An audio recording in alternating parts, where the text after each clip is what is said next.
Hi everyone, welcome to our channel The Agnis and you are watching the video series on class 12th accounting. Students, class 12th का accounting ratio chapter चल रहा है जिसकी 3 videos already हम खत्म कर चुके हैं। इस पार्ट में हम लोग करने वाले हैं total asset to debt ratio. इसमें टोटल डेट के हिसाब से टोटल एसेट को कंपेयर किया जाएगा। तो चलिए students, without wasting any time अपनी वीडियो शुरू करते हैं। अपने पेन और रजिस्टर्स के साथ रेडी हो जाइए एंड आई होप कि आप वीडियो को लाइक, शेयर और सब्सक्राइब कर रहे हैं और अपने सारे फ्रेंड्स को इस वीडियो सीरीज के बारे में बता रहे हैं।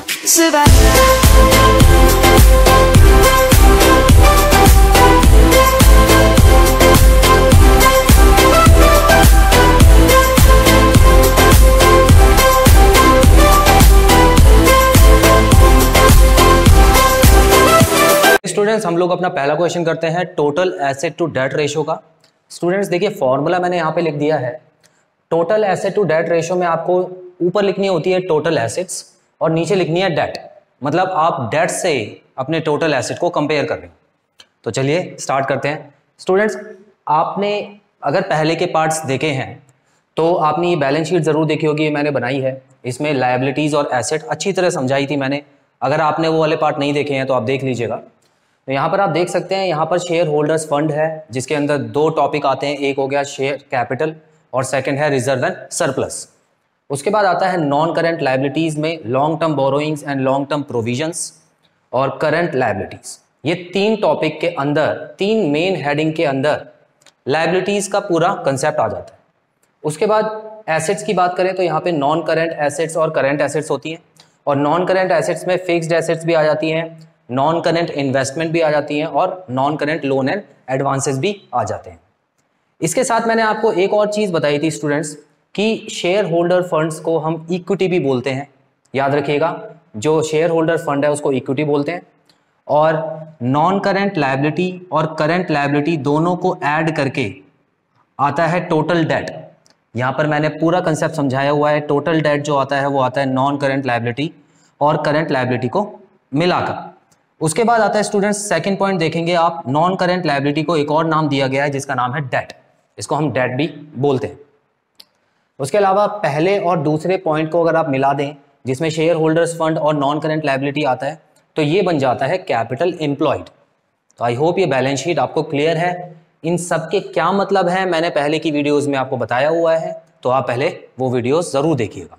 तो चलिए स्टूडेंट्स, यहाँ पर एक क्वेश्चन लिया हुआ है मैंने। यहाँ पर आपको total asset to debt ratio निकालनी है और यहाँ पर आपको दिया क्या है, share holders fund, total debt and current liabilities. तो ठीक है स्टूडेंट्स, देखते हैं कैसे निकल सकता है। पूरा का पूरा जो सॉल्यूशन है वो इस बैलेंस शीट में छुपा हुआ है, आप देख सकते हैं। यहाँ पर सबसे पहले मैं निकालता हूँ टोटल एसेट। टोटल एसेट निकालने की कोशिश करता हूँ मैं। अगर आप ध्यान से देखें स्टूडेंट्स, टोटल एसेट यहाँ पे आएगी और टोटल लायबिलिटीज यहाँ पे आती है। मतलब सबको मिला के टोटल एसेट्स बोला जाता है और इन सबको मिला के टोटल लायबिलिटी बोला जाता है। और ये भी पता होना चाहिए कि ये दोनों साइड्स जो हैं वो हमेशा इक्वल आती हैं, बराबर आती हैं। तो अगर मैं इन सबको प्लस कर दूं तो क्या मेरा टोटल एसेट निकल जाएगा? जी बिल्कुल निकल जाएगा। देखिए ध्यान से, यहां पर मुझे टोटल एसेट वाली साइड का कुछ भी नहीं दिया हुआ, लेकिन लायबिलिटी वाली साइड का सब कुछ दिया हुआ है। तो यहाँ पे शेयर होल्डर्स फंड भी दिया है। टोटल डेट, स्टूडेंट्स देखिए, टोटल डेट में तो नॉन करेंट लायबिलिटी और करेंट एसेट्स वैसे ही आ जाता है। तो अगर मैं इन दोनों को ऐड कर दूं तो मेरा टोटल एसेट्स आ जाएगा। तो यहाँ पे आपको सिंपली लिखना है share holders funds plus total date. Total date, तो यहाँ पे आंसर क्या आ जाएगा, 14 लाख प्लस 18 लाख। तो यहाँ पे आप देख सकते हैं आपका आ गया आंसर जो है 32 लाख आ गया। ये जो है ये हमारी टोटल एसेट आ चुकी है। तो मैं इस फॉर्मूले में पुट करके 32 लाख लिख देता हूं।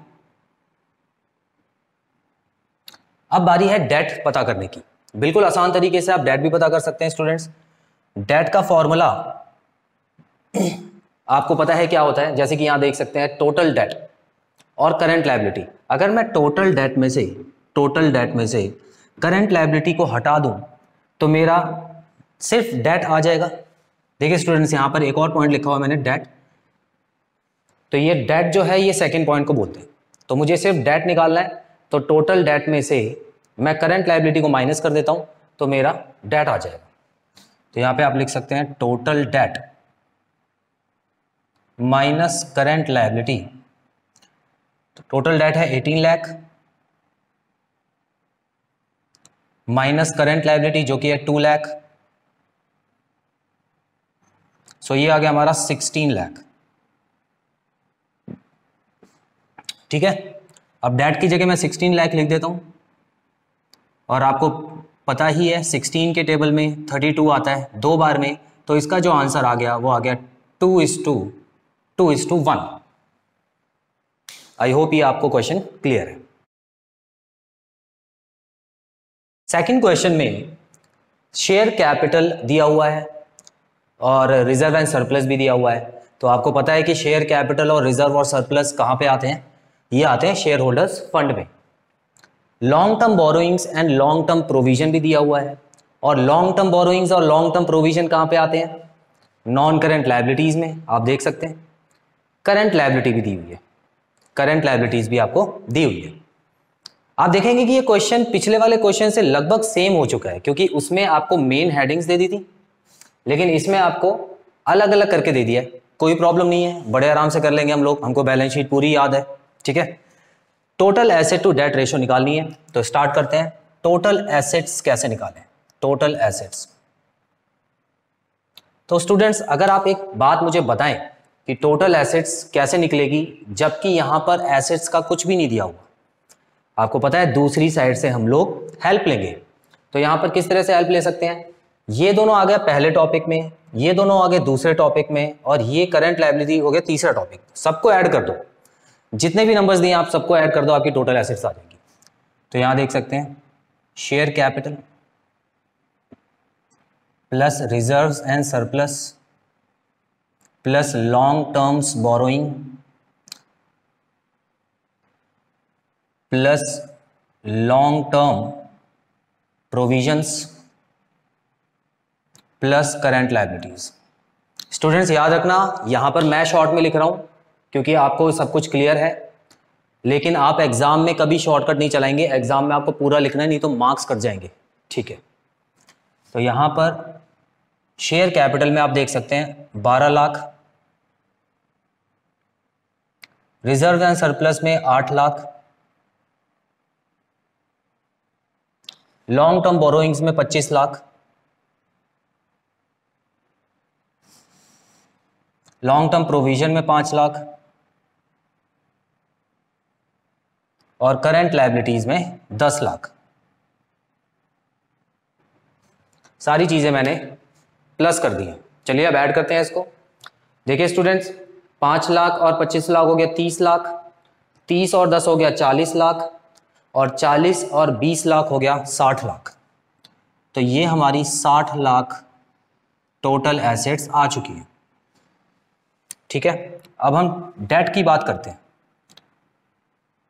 स्टूडेंट्स डेट बड़े आराम से आप निकाल सकते हैं। यहां पर डेट जो दिया हुआ है उसका मतलब है इन दोनों को आपको प्लस करना है बस, क्योंकि इन दोनों, ये सेकंड पॉइंट जो है उसको कहते हैं हम डेट।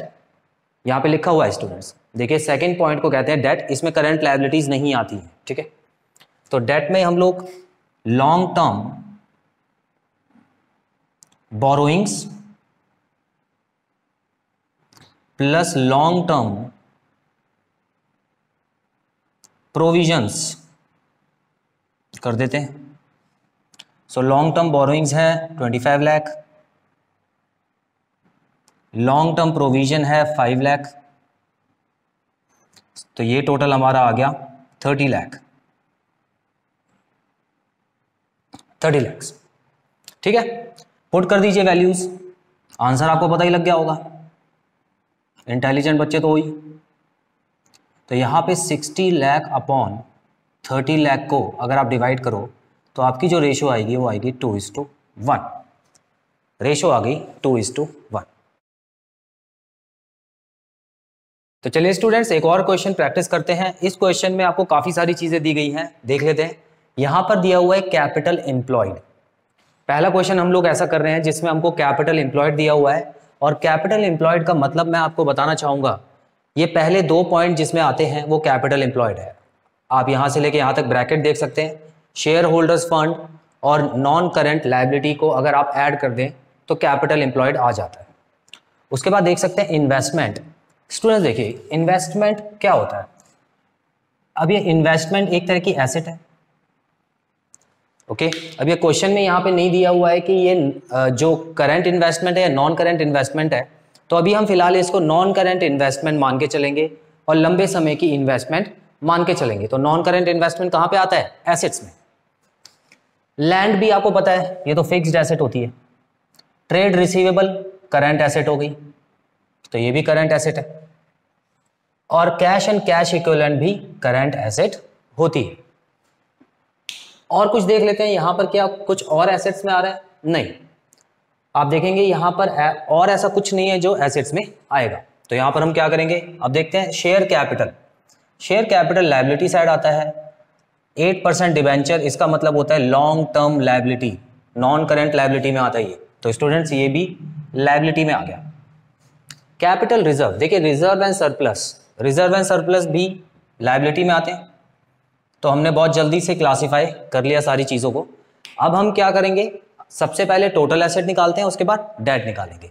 तो देखिए स्टूडेंट्स, टोटल एसेट्स का फॉर्मूला आपको पता है। टोटल एसेट्स कैसे निकलती हैं? यहाँ पर जितनी भी आपको एसेट्स दी गई हैं उनको ऐड कर दीजिए। अब यहाँ पे हमको एसेट दी हुई है, पहले के 2 क्वेश्चन में एसेट नहीं थी तो हमने लायबिलिटी साइड की हेल्प ली थी, लेकिन अब की बार सिर्फ एसेट्स को ऐड कर दीजिए।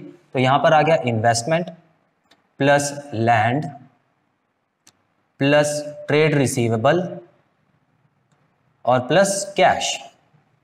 तो अगर हम इन सबको प्लस कर दें तो आंसर आ जाएगा 2 लाख।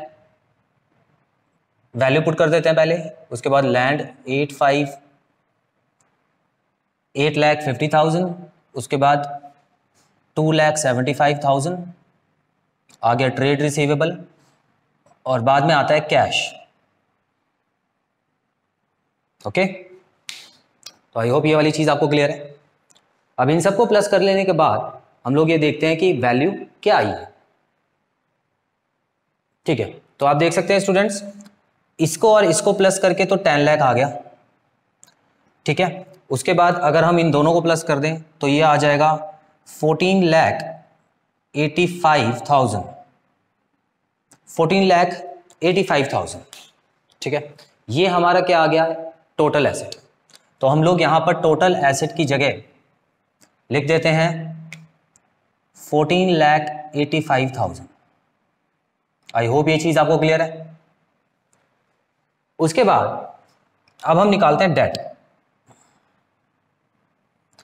अब आपको पता ही है स्टूडेंट्स, डेट कैसे निकलेगा। देखिए नॉन करंट लायबिलिटी निकालनी है तो कैसे निकल सकता है। यहां पर देखिए कैपिटल एम्प्लॉयड आपको दिया गया है। कैपिटल एम्प्लॉयड में से अगर मैं इक्विटी माइनस कर दूं, दोबारा बताता हूं, कैपिटल एम्प्लॉयड में से अगर मैं इक्विटी माइनस कर दूं तो मेरा नॉन करंट लायबिलिटी, जिसको हम कहते हैं डेट, ये भी आ जाएगा। ठीक है, तो हम लोग क्या करने वाले हैं, capital employed minus equity. So capital employed कितनी दी हुई है, 25 लाख। इक्विटी, देखिए स्टूडेंट्स, इक्विटी का मतलब है share capital reserve and surplus. तो शेयर कैपिटल आपको दी हुई है 14,30,000 और रिजर्व एंड सरप्लस आपको नीचे दिए गए, तो इन सबको भी आपको ऐड करना है। 14,30,000 प्लस 2,75,000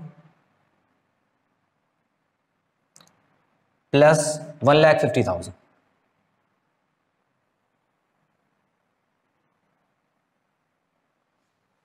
ऑलराइट स्टूडेंट्स, ये सारी चीजें आपको ऐड करके इसमें से माइनस कर देनी है। तो हमारा आंसर क्या आएगा, 18,55,000। ये आ गई हमारी इक्विटी। और जब इक्विटी को कैपिटल एम्प्लॉयड में से माइनस करेंगे तो हमारा आंसर आ जाएगा 6,45,000, 6,45,000। ओके स्टूडेंट्स, ठीक है, आई होप आपको ये क्लियर है। 6,45,000 को नीचे लिख के अगर हम लोग इसको डिवाइड कर दें पूरी तरह, तो आपका जो आंसर आएगा वो आएगा 2.30:1, 2.30:1। आई होप स्टूडेंट्स ये क्वेश्चन आपको क्लियर है। स्टूडेंट्स एक और क्वेश्चन कर लेते हैं। यहां पर आपको क्वेश्चन में दिया हुआ है टोटल डेट। टोटल डेट का मतलब आप जानते ही हैं, मतलब सेकंड पॉइंट और थर्ड पॉइंट आपको दिया हुआ है 48 lakh. Share holders fund 8 lakh दिया हुआ है। ओके, शेयर होल्डर्स फंड मतलब इन दोनों को मिला के आपको दिया हुआ है 8 लाख। अब एक चीज स्टूडेंट देखिए, नेक्स्ट चीज आपको दे रखी है रिजर्व्स एंड सरप्लस। अगर आपको ये दोनों चीजें मिला के पहले से ही दी हुई हैं तो रिजर्व एंड सरप्लस अलग से देने का कोई फायदा नहीं है। तो यहां पर आप इसको क्रॉस लगा दीजिए क्योंकि इसका कोई यूज नहीं है, आपको कंफ्यूज करने के लिए दिया गया। Current assets, okay, current assets आपको दी हुई है 20 लाख। वर्किंग कैपिटल दी हुई है 4 लाख। अब वर्किंग कैपिटल का फॉर्मूला क्या होता है याद कर लीजिए स्टूडेंट्स। करंट रेशो के बारे में जब मैं पढ़ा रहा था तो उसमें आपने देखा था कि वर्किंग कैपिटल का जो फॉर्मूला होता है वो होता है current assets minus current liability. तो अगर मैं वैल्यू पुट कर दूं इसमें तो मेरी करंट लायबिलिटी आ जाएगी 4 lakh is equal to current assets 20 lakh minus current liability. So current liability को यहाँ ले जाके प्लस कर देता हूँ और 4 लाख को वहाँ माइनस कर देता हूँ, तो मेरा करंट लायबिलिटी आ गई है 16 लाख। 16 लाख आ गई मेरी करंट लायबिलिटी। आई होप ये चीज़ आपको क्लियर है, ठीक है। तो क्वेश्चन में हमको ये भी दिया हुआ है लेकिन छुपा के दिया था, वो आपकी सारी चीज़ें टेस्ट कर लेंगे।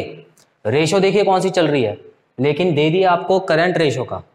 तो अगर करंट रेशो नहीं पढ़ी होती आपने तो ये समझ नहीं आता आपको, ठीक है। चलिए आगे बढ़ते हैं। अब क्वेश्चन में निकालना क्या है, टोटल एसेट निकालनी है। तो स्टूडेंट चलिए टोटल एसेट्स निकाल लेते हैं हम। टोटल एसेट्स निकालने के लिए क्या क्या करना होगा हमको, आपको पता है share holders fund plus total date, अगर इन दोनों को मैं प्लस कर दूं तो ये आ जाएगी टोटल लायबिलिटी। और टोटल लायबिलिटी होती है बराबर किसके, टोटल एसेट्स की। ओके, तो टोटल लायबिलिटी जो है वो टोटल एसेट्स के बराबर होती है। तो मैं क्या करने वाला हूं, टोटल डेट को और शेयर होल्डर्स फंड को ऐड कर देता हूं। Total date plus share holders fund, तो ठीक है, ये हो गया 48 लाख और ये हो गया 8 लाख।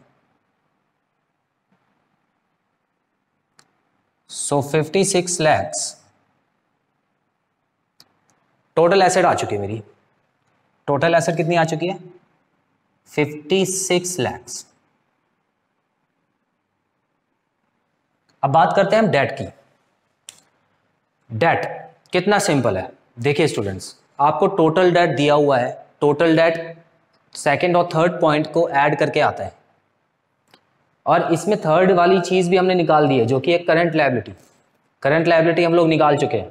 तो टोटल डेट में से अगर मैं करंट लायबिलिटी माइनस कर दूं तो मेरा सिंपल डेट आ जाएगा, बिल्कुल आ जाएगा। तो अब मैं डेट निकालने की अगर मैं कोशिश करूं तो यहां लिख देता हूं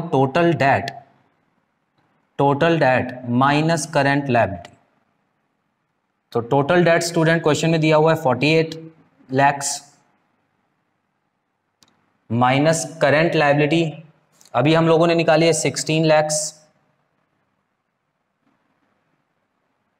सो इनको माइनस करने के बाद आ गया 32 लैक्स।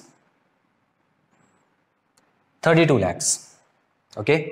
अब मैं डेट को 32 लाख लिख सकता हूं यहां पे और इसको मैं डिवाइड कर सकता हूं 1.75 is to 1, 1.75 is to 1। So students यहीं पे खत्म होता है हमारा ये पार्ट। आई होप आपने इस पार्ट को बहुत एंजॉय किया होगा और सारी चीज़ें आपको बहुत अच्छी तरह समझ आई होंगी। अगर आपको कोई डाउट है तो आप कमेंट बॉक्स में ज़रूर मेंशन कर सकते हैं ताकि मैं उसको क्लियर कर सकूं। और जल्द मिलते हैं हम अपनी अगली वीडियो में जिसमें एक और रेशो के बारे में आपको बताऊंगा और उसके कंसेप्ट क्लियर करूंगा। Till then students, take very good care of yourselves. Have a nice time. God bless you. Bye bye.